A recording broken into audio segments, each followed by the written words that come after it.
My name is Michael, and this story happened about 5 years ago, on Christmas Eve.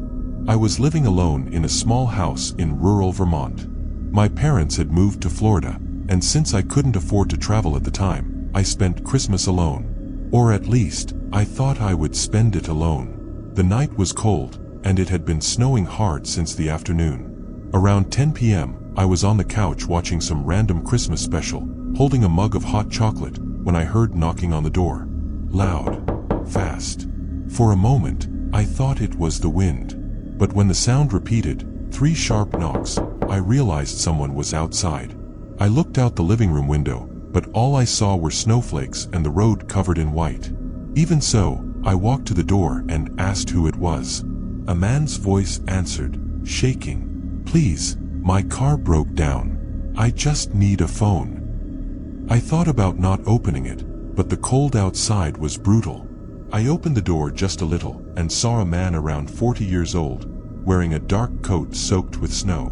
He was shaking so much he could barely speak. I offered him shelter and told him he could use my phone. When he walked in, I noticed something strange. He looked at everything very carefully. The fireplace, the couch, the pictures on the wall, like he was studying the place. I went to the kitchen to get the phone and heard slow footsteps behind me. "The line is dead," I said. "The snowstorm must have knocked it out." He didn't answer. When I turned around, he was staring at the window, completely still. "Do you live alone?" he asked, still looking outside. The question made me uncomfortable. "Yes, I do." "Why?" He turned slowly and smiled. A strange smile, without showing his teeth. After that, the atmosphere changed. He accepted a mug of coffee but barely touched it. He sat there, staring at the fire in the fireplace, without saying a word. I tried to start a conversation, but nothing. Around 11:30, he said he was going to rest a little on the couch. I didn't know what to do, so I let him. I locked my bedroom door from the inside and stayed awake, listening to the wind hitting the windows. But what really froze me with fear was the sound of footsteps in the hallway, very slow, right near my bedroom door. The doorknob moved. Slowly. Downward. Then it went back. I stayed still, barely breathing. For about 10 minutes, I didn't hear anything else. The next morning, the snowstorm had passed. When I left my room, the couch was empty. His mug was still there, cold, and the front door was open.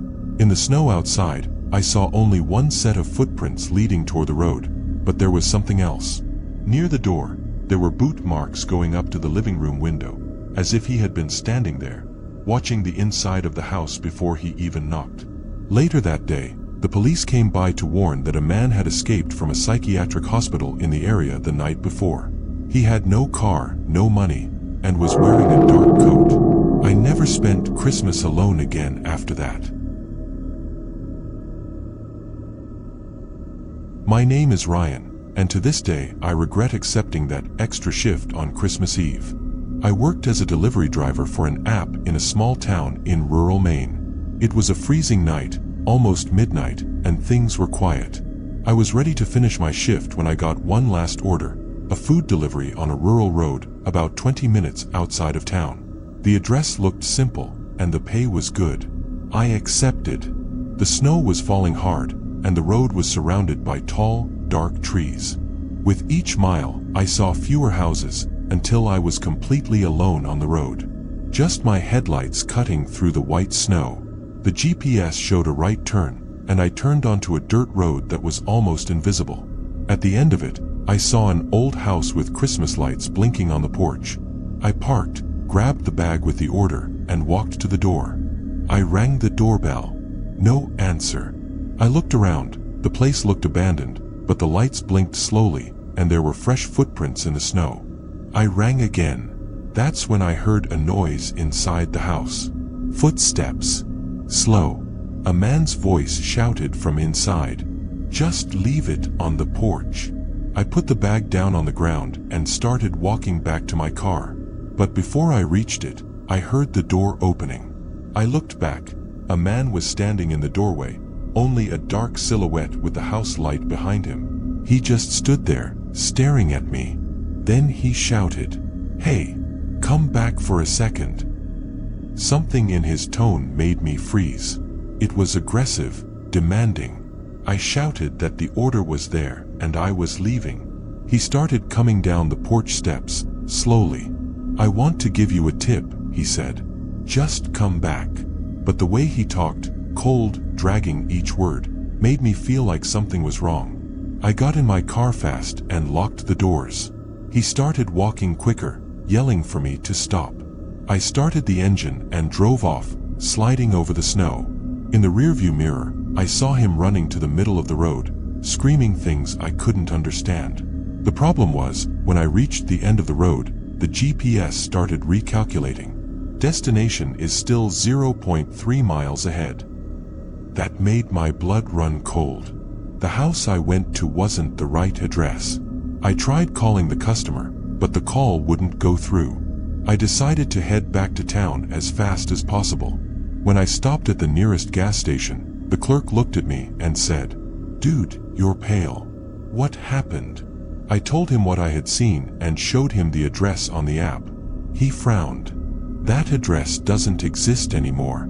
The house was destroyed about 2 years ago after a robbery where the owner was killed." I didn't know what to say. I went back to my car shaking, and the app suddenly removed the order from the screen, like it had never existed. I spent Christmas awake, unable to stop thinking about the man calling me from the porch. If I had gone back, maybe this story wouldn't be told.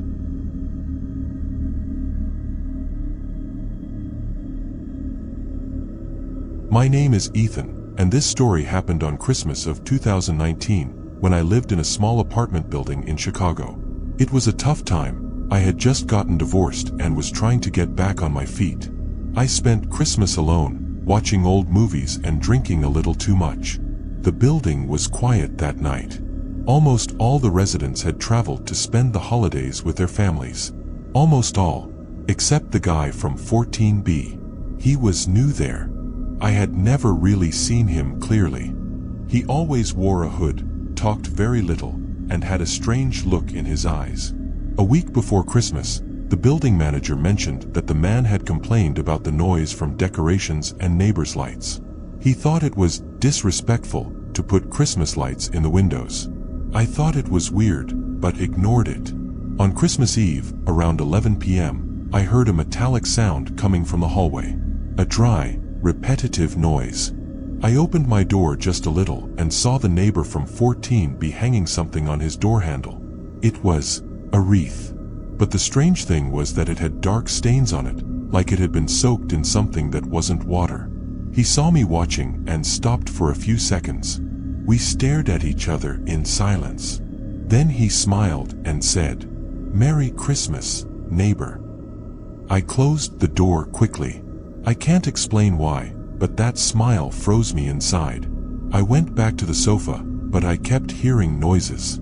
Doors opening, slow footsteps in the hallway. Around midnight, someone knocked on my door. 3 knocks, firm. "Who is it?" I asked. Silence. 3 more knocks. I grabbed my phone to call the front desk, but before I could, a voice whispered on the other side, "It's the Christmas spirit, Ethan." That made me freeze. No one in the building knew my name. I barely talked to anyone. When I looked through the peephole, I saw only an empty hallway. The next morning, I woke up to the sound of sirens. The police were in the hallway, in front of 14B. I asked one of the officers what had happened. He said, "We got a report of a strong smell coming from this apartment. We found the resident dead for at least 3 days." A chill went through my whole body. 3 days. That meant that whoever knocked on my door last night couldn't have been him. But the worst part was still coming. When I went back to my apartment, I noticed something hanging on my door. A wreath, just like the one he put on his, with the same dark stains. I never found out who put it there. That night, I packed my bags and left the building for good.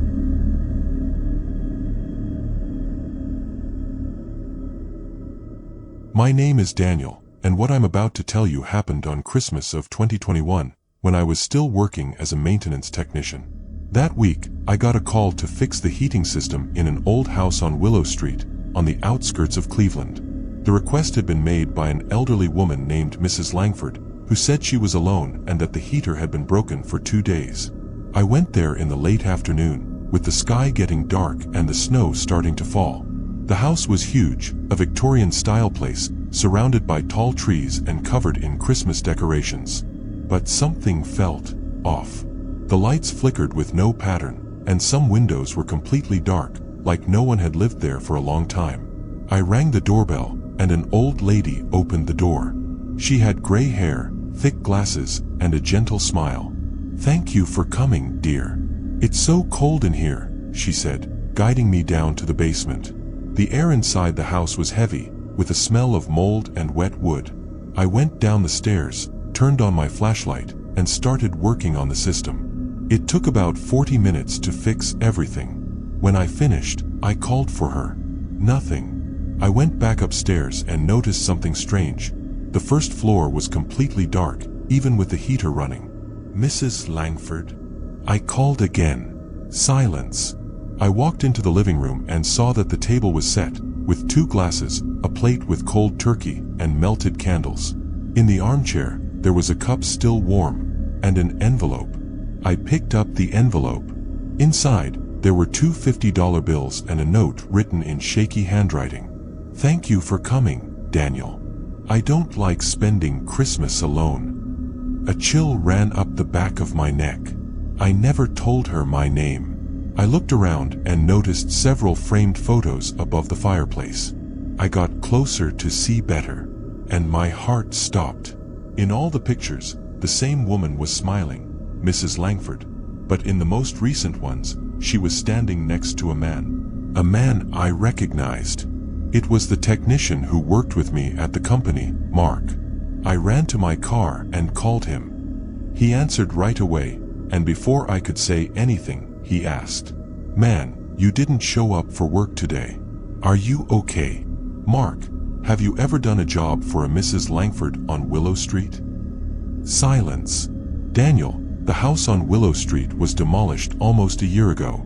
The woman who lived there died alone last Christmas."